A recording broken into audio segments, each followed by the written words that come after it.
Hello friends, welcome back to our channel. ഇന്നത്തെ നമ്മുടെ video മാങ്ങ വെച്ച് അടിപൊളി ഒരു കേക്ക് ഉണ്ടാക്കുന്ന റെസിപ്പിയാണ്. എല്ലാവരും ഒന്ന് ട്രൈ ചെയ്യുക. കുട്ടികൾക്കൊക്കെ തീർച്ചയായിട്ടും ഇഷ്ടപ്പെടും. ഇതിനായി ഓവനോ ഒന്നും ആവശ്യമില്ല, നമുക്ക് പെട്ടെന്ന് ഉണ്ടാക്കിയെടുക്കാൻ കഴിയുന്നതാണ്. ഇപ്പോൾ മാങ്ങയുടെ സീസൺ ആയതുകൊണ്ട് തന്നെ എല്ലാവരുടെയും വീട്ടിൽ മാങ്ങയൊക്കെ ഒരുപാട് ഉണ്ടാവുമല്ലോ. എല്ലാവരും ഒന്ന് ട്രൈ ചെയ്ത് നോക്കണേ. എൻ്റെ ഈ ചാനൽ ആദ്യമായിട്ട് കാണുകയാണെങ്കിൽ സബ്സ്ക്രൈബ് ചെയ്യണേ, ഒപ്പം ബെൽ ബട്ടൺ എനേബിൾ ചെയ്യാൻ മറക്കല്ലേ. അപ്പോൾ നമുക്ക് വീഡിയോയിലേക്ക് പോവാം. ഇവിടെ എടുത്തിരിക്കുന്നത് മീഡിയം സൈസിലെ നല്ല പഴുത്ത മാങ്ങയാണ്. അതിൻ്റെ തൊലി നന്നായിട്ട് കളഞ്ഞ് ചെറിയ കഷ്ണങ്ങളാക്കി എടുക്കാം. ചെറിയ കഷ്ണങ്ങളാക്കി എടുത്തിട്ടുണ്ട്. ഇനി നമുക്ക് നേരെ മിക്സിയുടെ ജാറിലേക്ക് ഇട്ടൊന്ന് അടിച്ചെടുക്കാം. വെള്ളമൊന്നും ചേർക്കണ്ട, നമുക്ക് നന്നായിട്ട് അടിച്ചെടുക്കാം. മാങ്ങ നന്നായി അടിച്ചെടുത്തിട്ടുണ്ട്. ഇനി നമുക്കൊരു അരിപ്പ വെച്ച് അരിച്ച് ബൗളിലേക്ക് മാറ്റാം. ഞാനെടുത്ത മാങ്ങ കുറച്ച് നാരുള്ള മാങ്ങയാണ്. നാരില്ലെങ്കിൽ അരിക്കേണ്ട ആവശ്യമൊന്നുമില്ല. ഇവിടെ നാരുള്ളതായതുകൊണ്ടൊന്ന് അരിച്ചെടുക്കുവാണ്. നന്നായി അരിച്ചെടുത്തിട്ടുണ്ട്. ഇനി നമുക്കിതിലേക്ക് ഒരു ഗ്ലാസ് മൈദ കൂടെ ചേർത്ത് കൊടുക്കാം. മൈദ ചേർക്കുന്നത് ഇടഞ്ഞാണ്. ചെറിയ തരികളുണ്ടാവും മൈദയ്ക്കകത്ത്, അത് മാറാൻ വേണ്ടിയിട്ടാണ് ഇടഞ്ഞ് ഇടുന്നത്. ഇടഞ്ഞെടുത്തിട്ടുണ്ട്. ഇനി ഇതിലേക്ക് 1/4 ടീസ്പൂൺ ബേക്കിംഗ് സോഡ കൂടെ ചേർത്ത് കൊടുക്കാം. എന്നിട്ട് നമുക്ക് ചെറുതായിട്ടൊന്ന് മിക്സ് ചെയ്ത് കൊടുക്കാം. ഇനി വേണ്ടത് 1/2 ഗ്ലാസ് പഞ്ചസാരയാണ്. അത് ജാറിലിട്ട് നന്നായി പൊടിച്ചെടുക്കാം. പഞ്ചസാര പൊടിച്ചെടുത്തിട്ടുണ്ട്. ഇനി അതിലേക്ക് ഒരു മുട്ട കൂടെ ചേർത്ത് കൊടുക്കാം. ഇനി ഇതിലേക്ക് 1/2 ഗ്ലാസ് പാൽ കൂടെ ചേർത്ത് കൊടുക്കാം. പാല് ചേർക്കുന്നത് കേക്കിന് നല്ല മയം കിട്ടാനാണ്. തണുത്ത പാലല്ല ചേർക്കേണ്ടത്, തണുപ്പില്ലാത്ത പാലാണ്, അത് പ്രത്യേകം ശ്രദ്ധിക്കണം. ഇനി ഒരു നുള്ളു ഉപ്പ് കൂടെ ചേർത്ത് കൊടുക്കാം.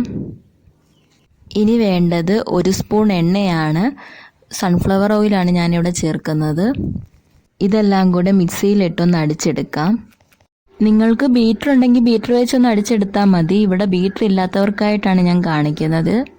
മിക്സിയിലിട്ട് അടിച്ചെടുത്തിട്ടുണ്ട്. മുമ്പേ നമ്മൾ മാറ്റി വെച്ചിരുന്ന മൈദയും എല്ലാം ഇതിലേക്ക് ചേർത്ത് കൊടുക്കാം. ഇതൊന്ന് മിക്സിയിലിട്ട് അടിച്ചെടുക്കാം. അടിച്ചെടുത്തിട്ടുണ്ട്. ഇനി നമുക്ക് കേക്ക് ഉണ്ടാക്കാനായിട്ടൊരു പാത്രം എടുക്കാം. പാത്രത്തിൻ്റെ അടിഭാഗം പ്ലെയിൻ ആയിരിക്കണം. അതിലേക്ക് കുറച്ച് എണ്ണ ചേർത്ത് കൊടുക്കുക. ആ എണ്ണ പാത്രത്തിൻ്റെ അടിയിലും സൈഡിലും എല്ലാം നന്നായി പുരട്ടണം. എന്തിനാന്ന് വെച്ചാൽ കേക്ക് ഒട്ടിപ്പിടിക്കാതിരിക്കാൻ വേണ്ടിയിട്ടാണ്, പെട്ടെന്ന് ഇളകി വരുന്നതിന് വേണ്ടിയിട്ടാണ് എണ്ണ ചേർക്കുന്നത്. ഇനി ഈ പാത്രത്തിലേക്ക് നമുക്ക് കുറച്ച് മൈദ വിതറി കൊടുക്കാം. അത് ജസ്റ്റ് ഒന്ന് തട്ടി പാത്രത്തിൻ്റെ എല്ലാ സൈഡിലേക്കും ഒന്ന് ആക്കി കൊടുക്കണം. നിങ്ങളുടെ ഈ ബട്ടർ പേപ്പർ ഉണ്ടെങ്കിൽ അത് വെച്ച് കൊടുത്താലും മതി. ഇനി നമുക്ക് ഇതിലേക്ക് മുമ്പേ അടിച്ചെടുത്ത കേക്കിൻ്റെ ബാറ്റർ ഒഴിച്ചു കൊടുക്കാം. ഞാനിതിൻ്റെ മുകളിലേക്ക് കുറച്ച് കിസ്മിസും അണ്ടിപ്പരിപ്പും വെച്ച് കൊടുക്കുകയാണ്. നിങ്ങൾക്ക് വേണ്ടെങ്കിൽ വെക്കണ്ട. എയർ ബബിൾസ് ഉണ്ടെങ്കിൽ പോകാൻ വേണ്ടിയിട്ട് ജസ്റ്റ് ഇങ്ങനെ ഒന്ന് തട്ടിക്കൊടുക്കുക. ഇനി നിങ്ങൾക്കിത് സോസ് പാനിലേക്കോ കുക്കറിലേക്കോ ചരുവത്തിലേക്കോ വെക്കാം. ഞാനിവിടെ എടുക്കുന്നത് ചരുവമാണ്. ചരുവം നന്നായി ചൂടായി വരുമ്പോൾ നമുക്കിതിലേക്ക് തിരികെയോ അല്ലെങ്കിൽ എന്തെങ്കിലും സ്റ്റാൻഡോ വെച്ച് കൊടുക്കാം.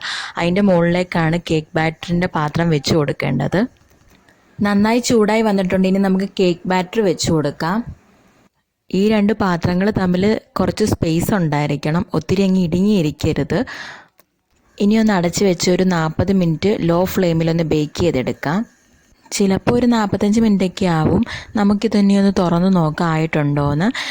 ജസ്റ്റ് ഒരു സ്പൂണോ എന്തെങ്കിലും വെച്ചിട്ടൊന്ന് ചെറുതായിട്ടൊന്ന് കുത്തി നോക്കുക വെന്തിട്ടുണ്ടോയെന്ന്.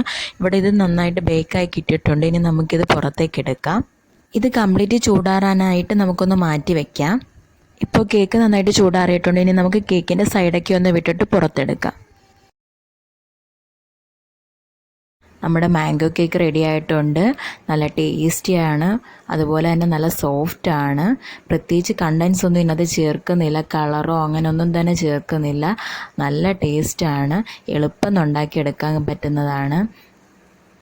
ഇതേ കണ്ടില്ലേ, നല്ല സോഫ്റ്റാണ്, നല്ല സ്പോഞ്ച് പോലെ ഇരിക്കുകയാണ്. എല്ലാവരും ഒന്ന് ട്രൈ ചെയ്ത് നോക്കുക. ഓവനും ബീറ്ററും ഒന്നും ഇല്ലാതെ തന്നെ പെട്ടെന്ന് ഉണ്ടാക്കിയെടുക്കാൻ പറ്റുന്ന ഒരു കേക്കാണ്. എല്ലാവരും ഒന്ന് ട്രൈ ചെയ്ത് നോക്കണേ. എൻ്റെ ഈ വീഡിയോ ഇഷ്ടമായെങ്കിൽ ലൈക്ക് ചെയ്യാനും സബ്സ്ക്രൈബ് ചെയ്യാനും ഷെയർ ചെയ്യാനും മറക്കല്ലേ. നിങ്ങളുടെ അഭിപ്രായങ്ങൾ കമൻറ്റ് ബോക്സിൽ അറിയിക്കണേ. താങ്ക്